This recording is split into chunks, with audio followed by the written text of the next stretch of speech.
Почитувани пријатели, чинам дека пред извесен број години на една слична ваква свеченост, секако пак поврзана со творештвото на Вангел Божиновски, искажав мислење дека тој потсетува на оние поранешни ренесансни личности, чие љубопитство се распростира врз голем број области на животот и на творештвото. Сите што поблиску го познаваме славеникот, сведочиме дека разговорите со него представуваат вистинска можност да се збогатите макар со податок, со нов агол на согледување на некоја појава или барем со благороден поттик да ги проверите своите познавања и информации, што ќе рече и своите позиции за одредено прашање. И внимавајте, од археологијата, од сликарството, историјата, поезијата и се разбира од архитектурата. Со часови сум разговарал со Вангел за природата, за билките и за фауната, за водотеците и за облаците, за свирепите патишта по кои нашите предци се извлекувале од дивјаштвото и ја населувале зората на цивилизацијата, за древните пораки втиснати во знаците на каменот и за неизбришливите отпечатоци во духовното творештво, за ловот и за риболовот, за падот и за возлетот, за поезијата и за архитектурата. Овде од пристојност ставам 3 точки, зашто набројувањето на вистина би се продолжило во недоглед. Ваквата отвореност на Вангел кон новото и непознатото, оваа негова незаситна глад за подкревање на прсти и за фрлање поглед врз нештата зад хоризонтот, беше причина и ретка можност да другарувам со него уште од нашата младост и да ги насетам раскошот и магијата на архитектурата. Па така се случи да станам член на една жири комисија составена, се разбира, од авторитети од нивната дисциплина, архитектурата, за да доделиме прва награда за најуспешно дело од таа област. Ризикувам да си ласкам, но навистина успеав, движејќи се по самиот рап на невкусот и на непристојноста, на членовите на комисијата, јас, тогашен млад поет, а тие сите од ред врвни архитекти, со вознес и со поткренат тон да им ја образложувам палимсесната структура на делото на Вангел, една кула во кисела вода, упорито да ги враќам кон заедничките основи на сите уметности, кон прашањата на структурата, на хармонијата, на смелоста на потезите, кон дрскоста на колумбовските потфати, накусо кон оние подрачја каде што верував дека можам да се надевам на рамноправност во толкувањето на едно уметничко дело воопшто и на тој начин да ја обиколам мојата некомпетенција за архитектурата конкретно. Фасцинацијата од решенијата на Вангел кај мене беа толкави, плюс свеста што ја имав за неговата импресивна личност, и тоа очигледно остави впечаток кај другите членови на жири комисијата и Вангел го доби тоа значајно признание. Се задржувам малку повеќе врз овој дамнешен настан, што е дел од биографијата на Вангел, не за да се кадросувам себе си, туку во обид да се оправдам што и денес, овде пред вас, се осмелувам да говорам за една докажана и извишена креативна личност во архитектурата, област која мене, како на поет, не би се рекло дека ми е на дофат на раката. Мојата компетенција во однос на својствата, спецификите и тајните на архитектурата во никој случај не ми овозможува влезница за рамноправно учество на овој собир на специјалисти и познавачи на оваа дисциплина, но со примерот што го изнесов од времето на нашите почетоци, јас на некој начин побарав ваша согласност моето учество да го покријам со осветлување на еден специфичен агол, имено со откривање на врските меѓу архитектурата и поезијата. Во тоа ми помага и широкото креативно љубопитство на Вангел, кој не само што ја сака, ја знае и ја толкува поезијата, туку е и нејзин непосреден создавач, па иако можеби не е видливо етаблиран во таа област, тој е сепак автор на возбудливи стихови и песни. Затоа јас настојувам на архитектонските дела и решенија на Вангел да гледам од еден специфичен лирски агол и во нив да ја издвојувам таа суптилна компонента, тој полетен, поткреван потек. Оној емотивен слој, кој не е само украс, секундарен и потурнат орнамент, туку рамноправно учествува во доградбата на основниот конечен впечаток. Бидејќи е неможно и ненужно на еден ваков свечен собир да зафатам голем дел од неговото разновидно и богато творештво, ќе се обидам преку еден компаративен пристап да доведам во врска две исклучителни дела од областа на поезијата и архитектурата и да укажам на големото заедништво на креативниот процес во сите области во кои човековиот дух се зафаќа да остави траги и печат на сопствените можности за обликување и за истиснување вишок убавина и смисла од навидум обичните материјали, какви што се зборовите и каменот, железото и калта, например. Впрочем, историјата на човечката креативност содржи голем број примери на истовремена посветеност и обсесија на една творечка личност и со поезијата и со архитектурата. Нека биде доволно ако потсетам макар само на еден од најпознатите случаи, оној на големиот руски поет Андреј Вознесенски, кој завршил архитектура, а изградил светска книжевна кариера. Не може да не му се верува кога со таква и толкава љубов и посветеност на двете дисциплини изјавува: суштината на градителството е метафорична, тоа му е својствено на секое творештво. И додава: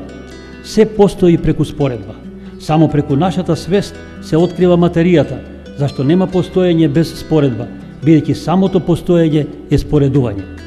Натаму во својот есеј, посветен на поезијата и на архитектурата, Вознесенски укажува на нивното суштинско заедништво, пресметката, планот, конструкцијата и емотивната основа, па додава: секој сериозен архитект го започнува прегледот на проектот од планот и пресекот на конструкцијата. Фасадата е за непосветените, за оние што само зјапаат. Планот е конструктивниот и емоционалниот јазол на делото, вистината неговиот нерв. Во се сака да се дојде до самата суштина. Па ако е така, драги пријатели, ако се постои преку споредба, еве ќе се обидам да доближам две исклучителни дела од нашата уметност и култура, да ги поставам во позиција да ги согледаме во нивното осветлувачко меѓудејство и на тој начин да им ја насетиме подготвеноста да ги откријат заедниството на великиот учинок во перцепцијата и различните патишта по кои го постигнуваат таквиот ефект со иста вредност. Земам еден фрагмент од познатата песна на Конески, Марковиот манастир, и една кула споменик на Вангел Божиновски. Песната на Конески е одамна влезена во нашата културна меморија, застапувана во антологии, преобјавувана, преведувана и толкувана. А делото на Божиновски се наоѓа на свето место, каде што ги одбележуваме вечните престојувалишта на нашите најмили во скопското село Бразда. Повикани овде за да се сретнат во една беседа, тие се во состојба да ги препознаат допирните свети уметнички места.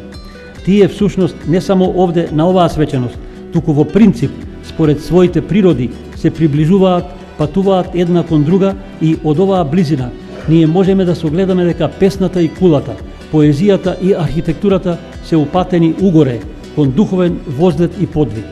Дека со таа своја анабаза го поткреваат угоре и секој дух што ќе се огрее од нивните внатрешни огништа. Тие две дела се очигледно дом на човечкиот копнеж по совршенство,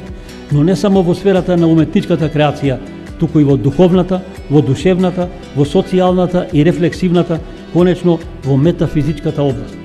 Па како што Хајдегер со право пишуваше дека јазикот е дом на битието, а Конески го дополни со исказот дека јазикот е нашата татковина, можеби ние ќе се согласиме дека и архитектонското дело е дом на човекот и неговото семејство, но истовремено и многу повеќе од тоа, дека е место на воскитот од убавината, складност и хармонија, свет простор на сеќавањето на оние што си заминале, дека е еден вид здржан звук, глас, пев или крик на материјалот, а песната е вид внатрешна архитектонска вертикала, јазична кула, по која тврдоста на материјалните нешта ги демонстрира или барем ги препознава собствените флуидни крепкости. Еве како тоа конкретно се манифестира во песната на Конески и во кулата на Вангел Божиновски. Чујте како пред нашите сетила се одвива една величествена преобразба, целосна метаморфоза на личност во градба, како субјектот станува споменик, храм, како се објективизира, додавајќи му на објектот дах, својство на живо битие, полнејќи го со светоста на човечкото и човечното. Конески пее: и ми се причини како моите удови да стануваат столбови во одот, како да сум засводен со кубе, како да ја носам во себе студената празнина на манастирот. А кулата на Вангел се искрева, како што реков, на свет простор на разделбата и копнежот по заминатите, таа обратно од песната на Конески се јавува првин како градба, како објект, како споменик и како храм, но сочината е така, би рекол дека е исткаена, исплетена од најкревкото во металот, така речи од неговата пајажина, уште повеќе речиси од самиот дах на тврдоста, од негова насетка, дури од неговите внатрешни можности металот да се лиризира. Кулата на Вангел е раскошна тантела на танцот на материјата, таа се издига во просторот, но толку блескаво и тактично, што речиси е само помисла на објект, како да настојува да не го допирне, да не го вознемири и да го повреди просторот. Таа се отвора, се шири, станува лирска пајажина и така го допушта просторот, ги повикува далечините да минуваат низ незините отвори, станувајќи на тој начин дел од бескрајот и самата, останувајќи во присна и трајна преградка со воздухот, со чувствата, со помислата, со присеќавањата и со спомените.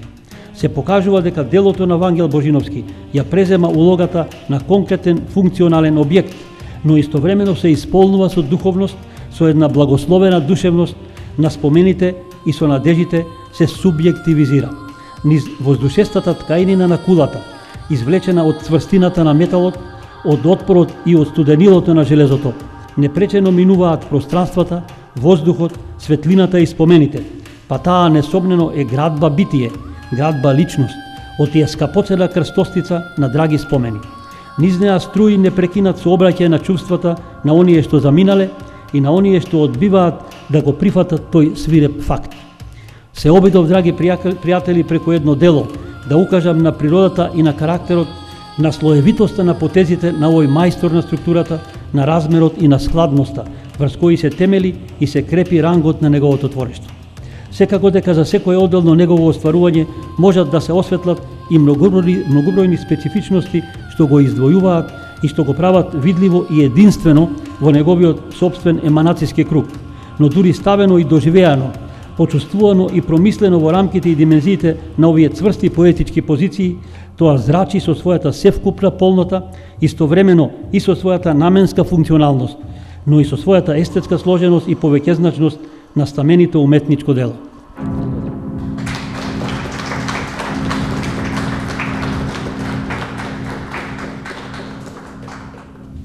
Добар ден на сите присутни.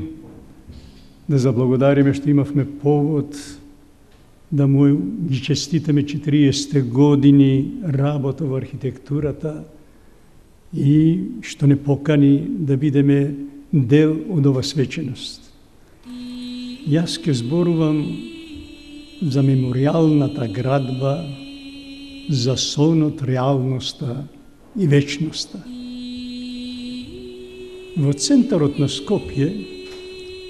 среде улицата Македонија, пред феудалната кула од 17 век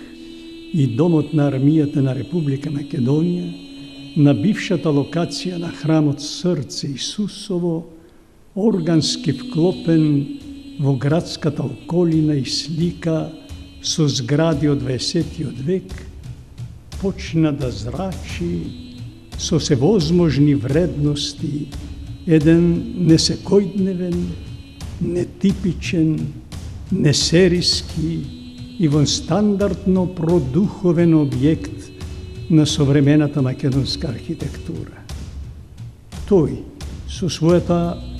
усогласена содржина и волуменско-просторна композиција, е посветен на минатото, сегашноста и иднината, на историското, конкретното и абстрактното, на приказката, духовноста, музеолошката представа на животот, смртта и вечноста, од подземниот свет на златните рибки во цилиндричниот аквариум до бесконечноста на космосот. Овој пантеон, музеј, та храм на светоста и мудроста, е посветен не само на раѓањето, животот и вечноста на скопјанката мајка Тереза, туку и на секоја победа на животот над смртта, бидејќи во него се слушаат божествените зборови од ситово, псалми, кшт, кои се уште на македонски гласат, псалми, куќата. Во подземниот свет, секој посетител се чувствува како Посеидон на морско дно и гледајќи ја вертикалната цилиндрична прозрачност на аквариумот со златните рибчиња, се чини дека се исполнуваат безбројни сечи и секакви од сликувања и реални остварувања на неостварените детски соништа на малото девојче Гонџа Агнеза Бојаджију. На ниво на приземје се гледа во бунарот на животот со символичниот надземен завршеток во облик на цибориум или амвон, како победа на животот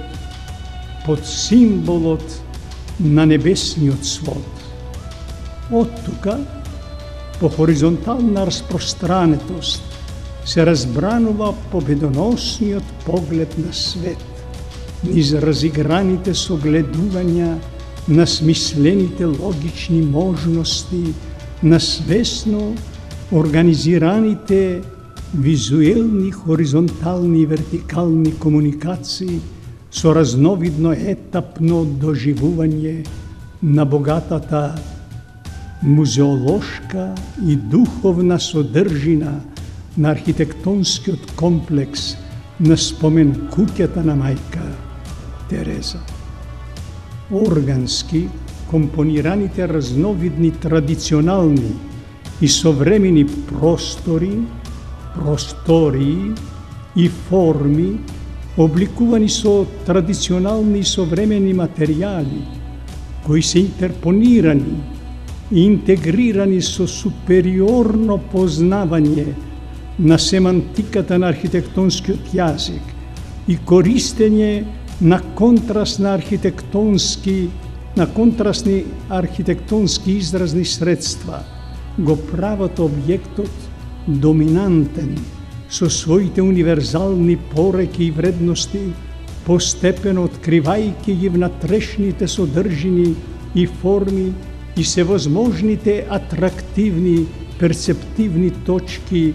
на плански одмерените висински согледувања на индивидуалните богатства на естетски обликуваните елементи со осознавање и насочување на доминантната позиционираност на посетителот по правецот на движење низ објектот и неограничените можности на визуелните комуникации со непосредната околина на локацијата и со разиграната архитектонска композиција на вешто осмислената структура по мерка на човекот. По осознавањето на животот и делото на Нобеловката мајка Тереза, кои музеолошки се осмислени и презентирани од страна на експерти на Националната установа Музеј на Македонија, врз основа на повеќе годишни истражувања на новинарот Стојан Тренчевски, впечатоците кулминираат со божественоста на кристалната капела, која во својата символика представува симбиоза на реалното и имагинарното, на небото и земјата, на верувањето и асоциативното, на можното и бесконечното во молитвите за нас, за сите и за светот на вечноста.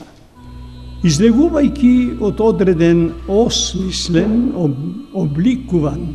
и преобразен свет на архитектонско-историско-духовна реалност и остварена приказка на соништата и добрината, кои се осознаени и спроектирани од страна на еден од најспособните и најмудрите современи македонски архитекти, архитект Вангел Божиновски, секој посетител